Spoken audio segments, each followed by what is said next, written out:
नमस्ते। मैं professor doctor Sushil Kumar Sharma, Jyoti Vidyapeeth, women's university, Jaipur,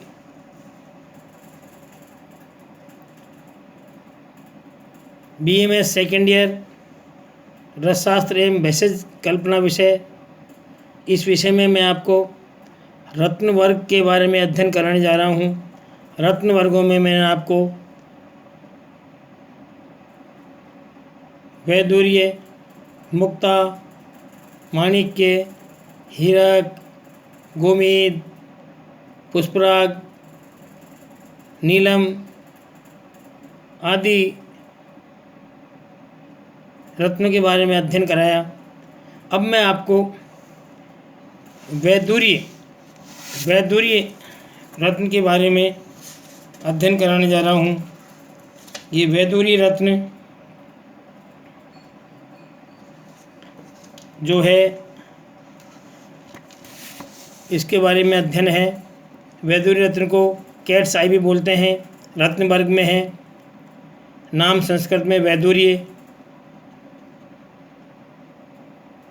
Hindi में लहसुनिया बोलते हैं इसको। रासायनिक सूत्र BeOAl2O2। रासायनिक नाम बेरिलियम एल्यूमिनेट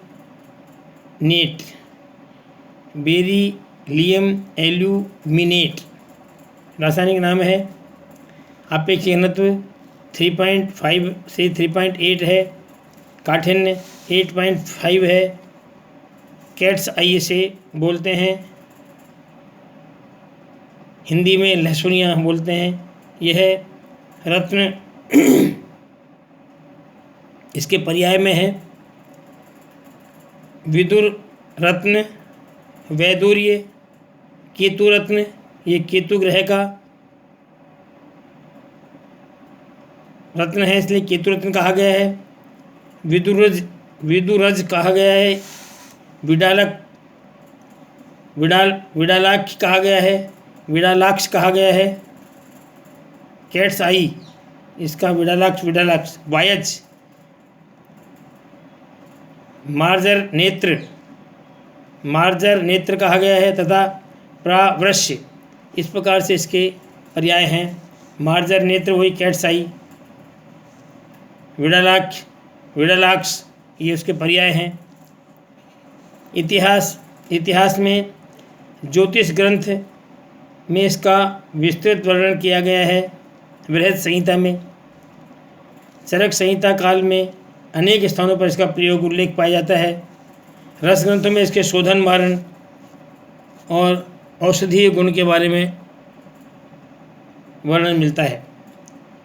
परिचय: वैदूर्य पीत हरित वर्ण का अत्यंत कठिन, बिल्ली की आँख की तरह दिखने वाला पाषाण रत्न है। बिल्ली की आँख की तरह दिखता है, इसीलिए इसे कैट्स आई भी कहते हैं।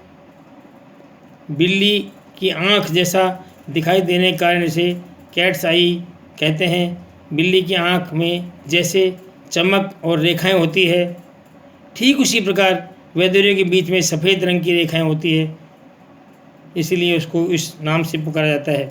रासायनिक दृष्टि से वैदूर्य गोमेद के समान ही होता है। गोमेद मणि उसी के समान ही होता है। दोनों के रंग में भिन्नता होती है। इसमें सिलिकीन और ऑक्सीजन के दो प्रधान रूप पाए जाते हैं। इसमें एक तो सिलिकॉन और ऑक्सीजन दो तत्व प्रधान रूप से पाए जाते हैं। इसके अलावा एल्यूमिनियम, बोरिलियम तथा अल्प मात्रा में आयरन, मैग्नीशियम और क्रोमियम तत्व होते हैं। यह केतु ग्रह के लिए प्रिय है। ये केतु ग्रह की जो बाधाएं हैं उसको दूर करने में इसका प्रयोग किया जाता है, इसलिए इसको केतु ग्रह का प्रिय ग्रह कहते हैं। केतु अगर के ग्रह बाधा होती है तो उसमें इसका प्रयोग किया जाता है। ये शास्त्रों में इसका उल्लेख मिलता है। प्राप्ति स्थान में है यह श्रीलंका, बर्मा, ब्राज़ील, रूस, नॉर्वे, अमेरिका तथा भारत के जम्मू कश्मीर प्रांत में मिलता है। भारत के जम्मू कश्मीर प्रांत में मिलता है। भेद, वर्ण भेद से ये 4 प्रकार का होता है: श्वेत, धूम्र, कृष्णाभ और मिश्रित वर्ण। श्वेत वाइट, धूम्र सोमकी, कृष्णाभ ब्लैकिश तथा मिश्रित वर्ण मिक्सचर ऑफ डिफरेंट कलर्स, मिश्रित वर्ण। इस प्रकार से ये वर्ण भेद से 4 प्रकार का है। वर्ग भेद से और दृष्टि से ये क्राइसोवेरिल या एमरेल्ड ग्रुप, मरकत वर्ग,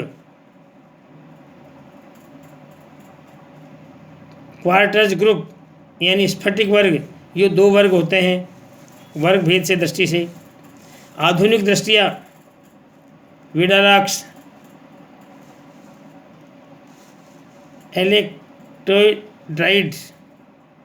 इलेक्ट्राइड ये 2 माने जाते हैं। उत्तम ग्राह्य वैदुर्य कैसे होना चाहिए उसके बारे में बताया है। जो वैदुर्य कृष्णाभ, कृष्ण रंग की आभा लिए हुए, कृष्णाभ कृष्ण रंग की आभा लिए हुए, श्वेत वर्ण का आभा कृष्ण रंग की हो, श्वेत वर्ण का हो, आकार में सम हो, स्वच्छ हो, भारी हो और चमकदार हो, और जिसमें सफ़ेद अभ्रक के समान चमकने वाली सफ़ेद रेखाएं गर्भ में, वैदुर्य के अंत्य भाग में यानी गर्भ में दिखती हो, ऐसे वैदुर्य शुभ और उत्तम माने गए हैं। इस प्रकार के वैदुर्य को शुभ और उत्तम माना गया है ग्रहण करने के लिए और अशुद्ध निर्माण के लिए।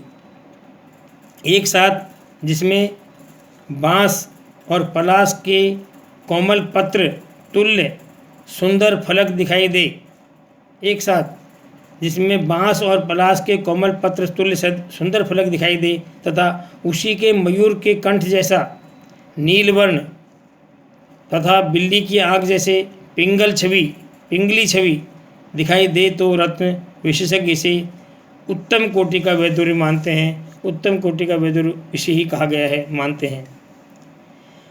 ये ग्राह्य वैदुर्य है, इसी को ग्रहण करना चाहिए। त्याज्य वैदुर्य कौन सा है? जिस वैदुर्य को त्याग देना चाहिए उसमें है जो वैदुर्य काला, जल के समान, कांतिहीन, चपटा, हल्का, खुरदरा और लाल रंग की रेखाओं से युक्त हो, वह त्याज्य माना जाता है। शोधन, इसके शोधन के क्रम में वैदुर्य को त्रिफलाक्वाथ में दौला यंत्र विधि से 3 घंटे तक स्वेदन कर लेने से वैदुर्य शुद्ध हो जाता है। तो इसको क्या करो, दौला यंत्र विधि से त्रिफलाक्वाथ में दौला यंत्र विधि से 3 घंटे तक स्वेदन करोगे तो वैदुर्य शुद्ध हो जाता है। ये वैदुर्य के शुद्ध की इसमें वो बताई गई है। इस प्रकार से वैदुर्य को शुद्ध करके और उसकी मारण के लिए उसे तैयार करना चाहिए। वैदुर्य का मारण के लिए लोहे के इमाम दस्ते में कूट कर सूक्ष्म चूर्ण बनाकर रख लें। अब इसमें शुद्ध गंधक और शुद्ध हड़ताल तथा शुद्ध मनशिला प्रत्येक समान भाग में मिलाकर, मतलब प्रत्येक को समान भाग मतलब जिस मात्रा में वैदुर्य का चूर्ण लिया है उसी मात्रा में समान भाग उसमें शुद्ध गंधक, शुद्ध हड़ताल और शुद्ध मनशिला प्रत्येक को उसी की मात्रा में ग्रहण करें और ग्रहण करके मिला करके लकुच के स्वरस में भावित कर उसको मर्दन करें। मर्दन करने के पश्चात उसकी चक्रिकाएँ बनाएं। चक्रिकाओं को सुखाएं। सुखा करके सराव संपूर्ण में बंद कर गजपुट की अग्नि में पाक करें। गजपुट की अग्नि में पाक करें। ऐसे 8 फुट देने से, इसी प्रकार 8 फुट देने से वैदुर्य की सुंदर भस्म बन जाती है। इस भस्म का वर्ण श्वेत वर्ण का होता है। ये श्वेत वर्ण की भस्म होती है। इस प्रकार से इसकी भस्म बनाई जाती है। भस्म बनाएं और ग्रहण करें और प्रयोग करें। इसी प्रकार से वैदुर्य की पिष्टी निर्माण किस तरह करेंगे? पिष्टी निर्माण में लोहे के इमाम दस्ते में वैदुर्य को कूट कर, कपड़ छान कर सूक्ष्म चूर्ण कर लें। कूट लें, कपड़ छान करके सूक्ष्म चूर्ण कर लें। अब उसे अच्छी शुद्ध को मारण मारने को, अब इसे अच्छे पत्थर की खरल में गुलाब जल के साथ 5-6 दिन तक खूब मर्दन करें। और मर्दन करते करते हुए ही, मर्दन की प्रक्रिया को चलते हुए ही अच्छी प्रकार से मर्दन करके इसको मर्दन करते हुए सुखाएं। इस प्रकार से ये वैदुर्य की पिष्टी बन जाती है। वैदुर्य पिष्टी कहलाती है। कोई भी पिष्टी बनाएंगे अपन, किसी भी काकी की पिष्टी हुई, मोती पिष्टी हुई, हीरक पिष्टी हुई, या कोई भी पिष्टी है, प्रवाल पिष्टी हुई, इन सभी की पिष्टियाँ जो बनाएंगे, इन पिष्टियों को उसका चूर्ण ग्रहण करके इमाम दस्ते में कूट पीस करके खरल में उसको 5-6 दिन तक गुलाब जल में घोटना होता है। गुलाब जल में घुटित करते हुए ही उसको सुखाना होता है। इसी प्रकार उसकी भस्म की पिष्टी का निर्माण किया जाता है। इस प्रकार से वो पिष्टी रूप में हो जाता है। इसकी मात्रा 1/4 रत्ती से लेके 1 रत्ती तक मात्रा दे सकते हैं। इसमें अनुपान शहद, मक्खन, मलाई या विविध प्रकार के रोगों के साथ, योगों के साथ मतलब विविध प्रकार के रोग हो, उन रोग से तत्त रोगनाशक समन करने वाली औषधियों के साथ इसको मिला के दिया जा सकता है। मुख्य रूप से शहद, मक्खन और मलाई तो है ही।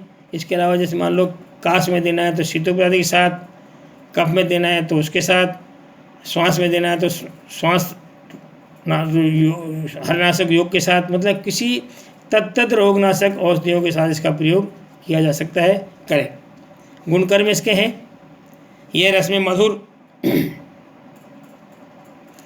होता है, वीर्य में शीत है तथा गुण में भी शीत है। वीर्य में शीत है, गुण में भी शीत है, रस में मधुर है, मेद्य है, मेद्य बुद्धि को बढ़ाने वाला है, बुद्धिप्रद है, बुद्धि को अत्यधिक तीव्र करता है, आयुष्य है यानी आयु का वर्धन करेगा, लेने के बाद आयुष्य है, बलवर्धक, बल को बढ़ाने वाला, शक्ति को बढ़ाने वाला, इम्यूनिटी पावर को बढ़ाने वाला, पित्त प्रधान रोगों को दूर करने वाला, पित्त से होने वाले रोग जो है, पित्त प्रधान रोगों को हरने वाला है। ये शीत है, शीतवीर्य है, गुणों में भी शीत है, इसलिए ये पित्त प्रधान रोगों को दूर करने वाला है। रक्त पित्त नाशक है, रक्त पित्त भी उसी तरह है, उसको नाशक है। यह अग्नि प्रदीपक है, अग्नि को प्रदीप्त करने वाला है।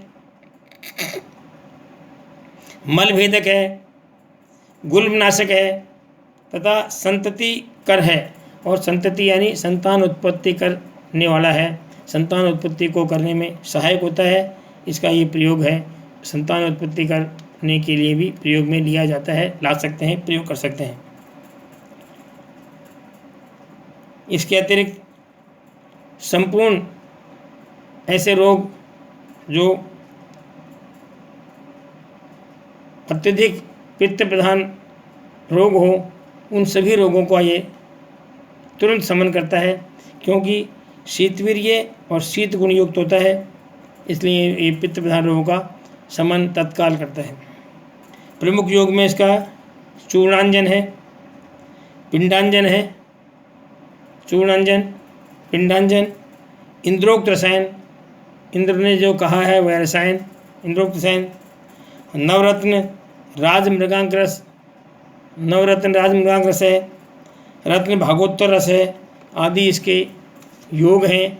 इन योगों को प्रयोग करके और वैदुर्य का भस्म बनाएं, वैदुर्य का मारण करें, शोधन करें, पिष्टी बनाएं और तत्त रोगों में उसका प्रयोग कर, औषधि का प्रयोग कर इसको इसका सेवन करें।